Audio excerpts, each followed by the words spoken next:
And now breaking news out of Los Angeles, where a judge ruled a landmark California law requiring minority and LGBT directors on corporate boards is unconstitutional.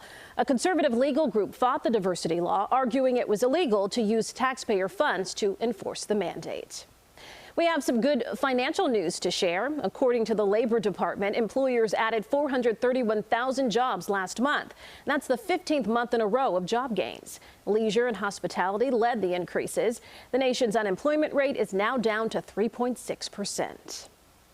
Coaches help their players in so many ways, and players are now helping this man, a football coach at the University of Chicago, in his time of need. Once again, here's CBS 2's Jackie Kostek. For a decade, University of Chicago football players have never had to look further than the sideline to find a truly special coach.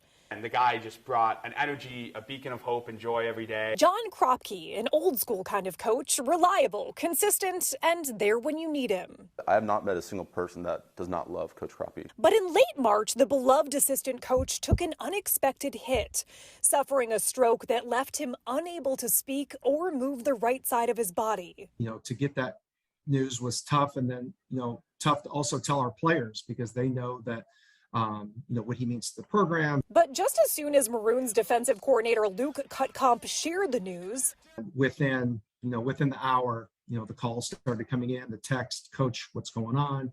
What can we do?" When the news of Coach Kropke's stroke hit, the players knew that they had to do something, so they started a GoFundMe page. But over the past few days, it hasn't just been money that has poured in, but memories. Every day I'd walk out to the field and I remember seeing him smile and he'd point at me, be like, "Red Sox won yesterday." I'd be like, "Yes, we did." Since putting together the GoFundMe Sunday, recent grads Oliver Morton and Davis Govrick have watched the donations climb. And within, 24 hours, it had raised over $25,000. The money matched only by the recognition of a legacy created in many small moments. I just remember another memory I had. After our first game this year, I actually was admitted to the ER for some full body cramps.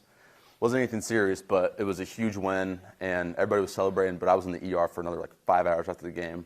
And I was like, well, I need someone to pick me up from Chicago Hospital, and he's the one who picked me up and drove me back to my place. And the players now showing up for their coach, who doctors say has a long road ahead of him. Raising some money and putting some letters together and doing what we could was the least we could do. Hopeful for a full recovery with the full team behind him. Jackie Kostek, CBS 2 News. And here is a GoFundMe page set up by his players just a few days ago. As you can see, it's already at about $47,000. If you'd like to donate, we have a link on our website, cbschicago.com.